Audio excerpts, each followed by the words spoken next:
स्त्री के सिर से छोड़ के भागेंगे, उन्हें अपने गुरु का कसम है, मेरे आंचल खोल के भागेंगे, अपने गुरु को कसम है। हे स्वामी, मैं आपकी अंगुलियों को दांते तले दबा के सो रही हूँ ताकि आप मुझे धोखा दे के ना निकले। अरे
मैंने भेजा और चला टीचर को भिक्षा लाने के लिए, वो वहां जाकर दिया लेकर एकदम ये भ्रम है।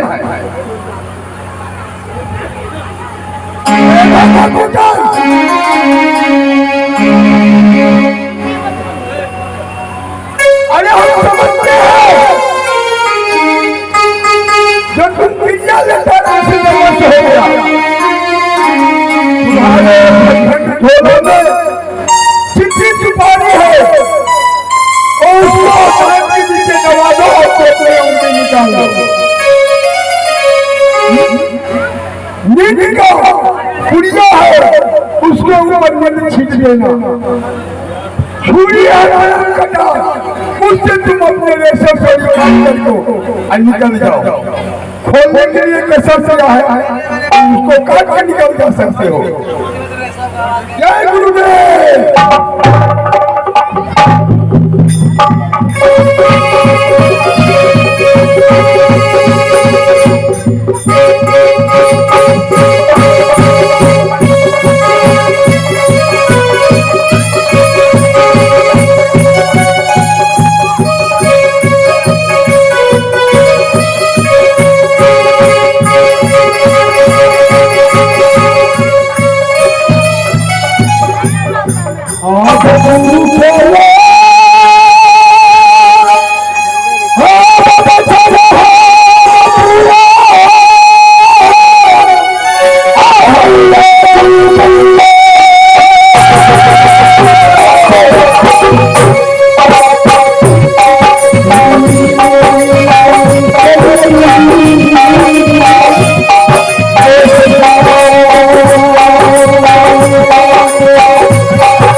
इसे मैं जगा करके देखे वो उठा नहीं। हाँ बोलो मत जाइए, आप मत जाइए, आप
दिमाग में हमारे पास में स्वामी के गए महाराज कहाँ गए हैं? हाँ देखो महाराज ने आंख लगा दिए।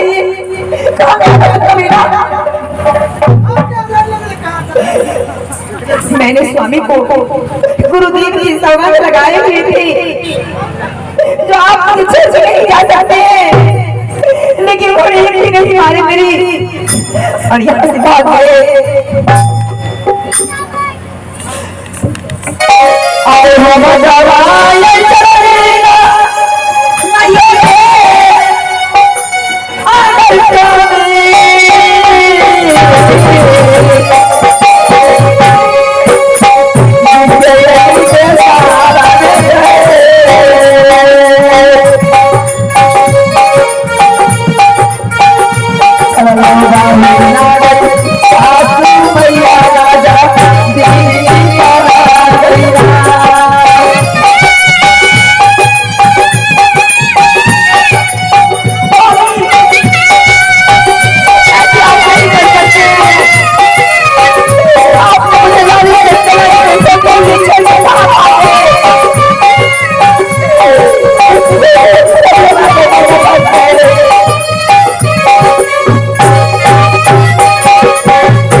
आजा बोलिया में भैया करती हे बुढ़वा तेरे भाई जीवा आजा बोलिया में भैया करती बोलो लगे भैया फरती के भैया रे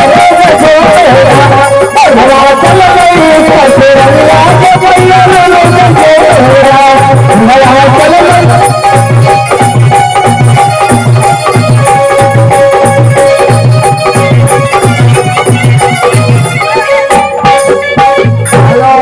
आजा बुढ़िया के भैया हंसली वो बुढ़िया के भैया हंसली बुढ़वा बंदो भैया हंसली ले भैया रे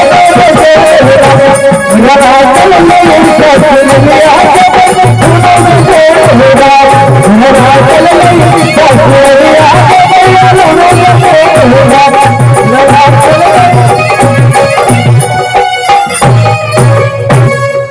आजा बुढ़िया कारा कारा है ना के बुढ़िया के में कारा आजा बुढ़िया बुढ़वा को लगा थारा के लगा चल ले ससुरिया के भैया लगा चल ले ससुरिया के भैया लगा चल ले ससुरिया के भैया हमारे मस्तान यादव बुढ़वा चले ससुरिया के भैया सुनूंगा ये एक तरफ से मस्तान यादव की तरफ से ये 20 रुपए का पुरस्कार है हमारे तरफ से पुरस्कार है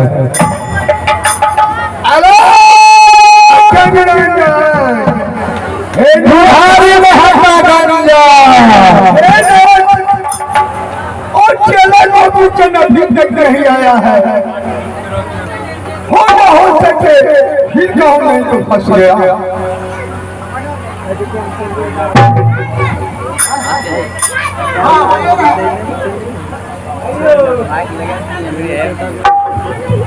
आला अब झूमिए ले